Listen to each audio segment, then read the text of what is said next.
Gash Elav Yehuda. Yehuda va rencontrer, va faire face à Yosef. Rabotai, cette paracha, tous les ans, on la lit, on la relit, et toujours autant d'émotions, de frissons, de passion, de suspense. Qu'est-ce qui va se passer? Yosef va se dévoiler à ses frères. Incroyable.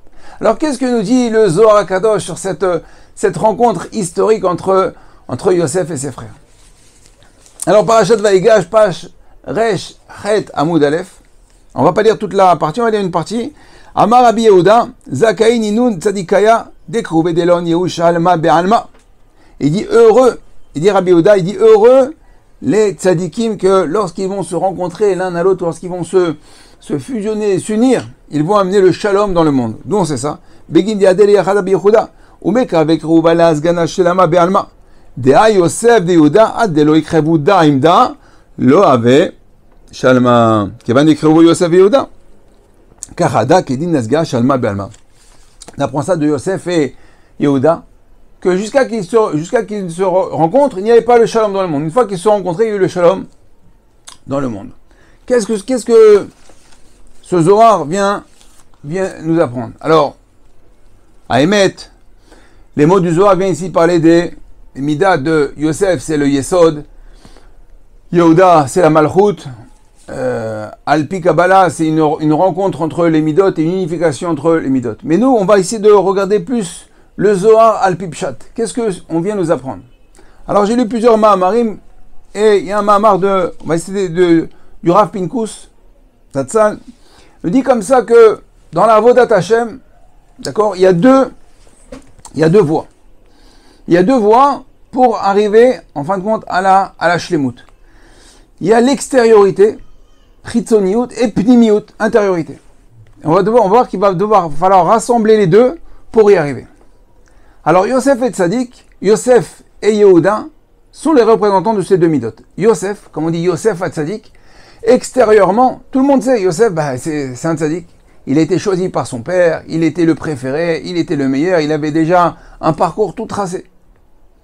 Et Yehuda, la Shon Yehudi, plus une simplicité. Donc extérieurement, il n'est pas, on va dire, monsieur tout le monde. Alors celui qui est Yosef Hatzadik, puisqu'extérieurement il est connu de tous, donc lui, sa bagarre, sa guerre, ça va être à l'intérieur.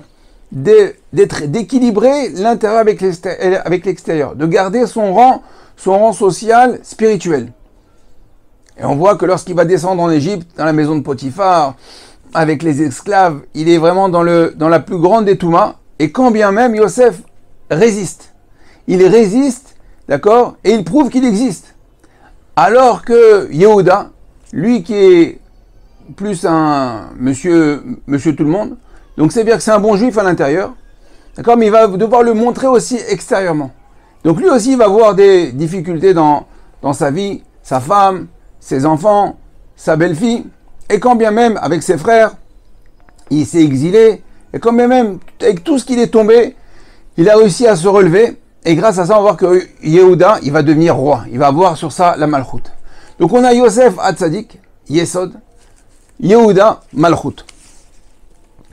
Donc lorsque Vaïgash Elav Yehuda, qui était en fin de compte la simplicité, va à la rencontre de Yosef, la Malchut, entre guillemets la Malchut, parce qu'il était à ce moment-là le roi d'Égypte, mais Yosef en fin de compte l'extériorité. Il dit regarde, malgré que j'étais petit, j'ai réussi à t'atteindre. Donc on voit on a atteint la pnimiout, l'intériorité vers l'extériorité.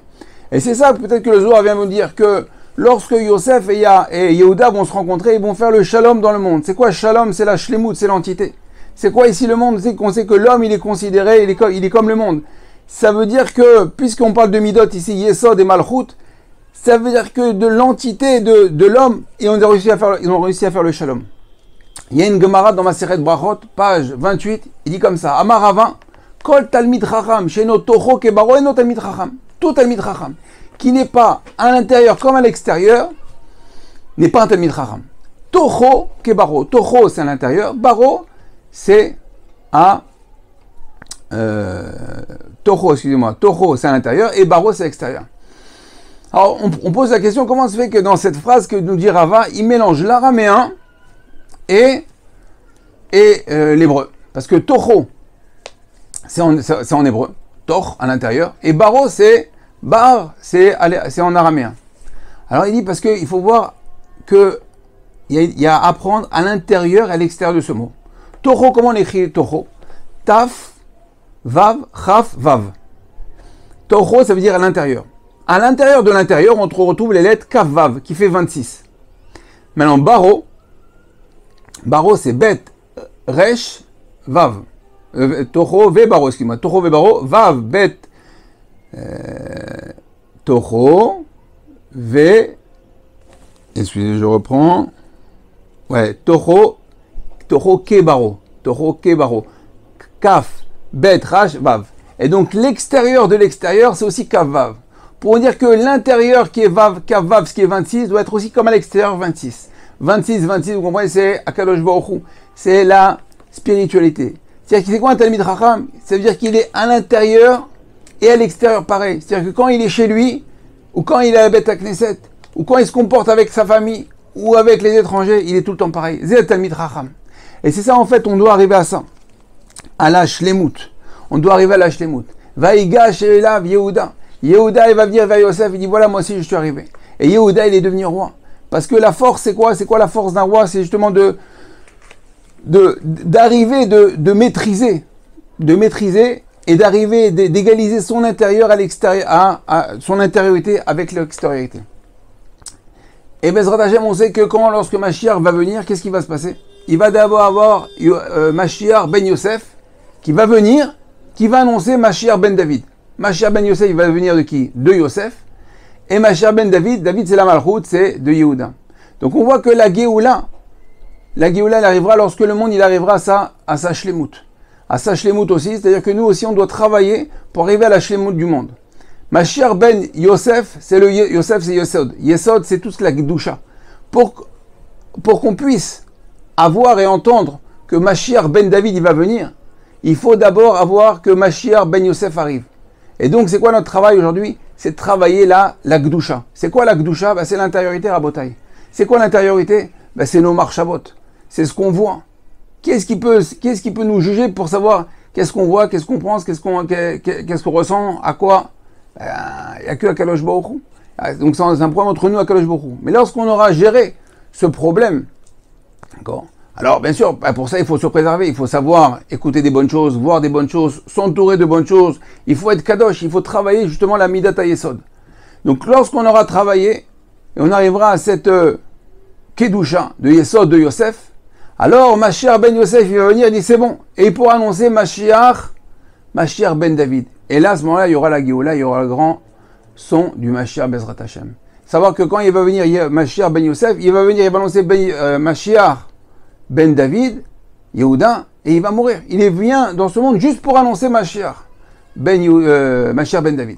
Alors Bezrat Hashem, qu'on puisse nous aussi atteindre cette shlemut dans la Vodat Hashem, être entier, être intérieur comme extérieur, Toro, Kebaro, et Bezrat Hashem, être acteur et joueur, participer justement à la Géoula. Comment? D'abord, on doit être en voie de Mashiach ben Yosef, travailler la Gdusha, Rabotai, travailler la Gdusha, faire attention, on va arriver bientôt dans la période des Shovavim, où il y a un gros travail de Gdusha, Shmirat Hainaim, Shmirat Apeh, Shmirat Abrit, toute la Shmirot pour...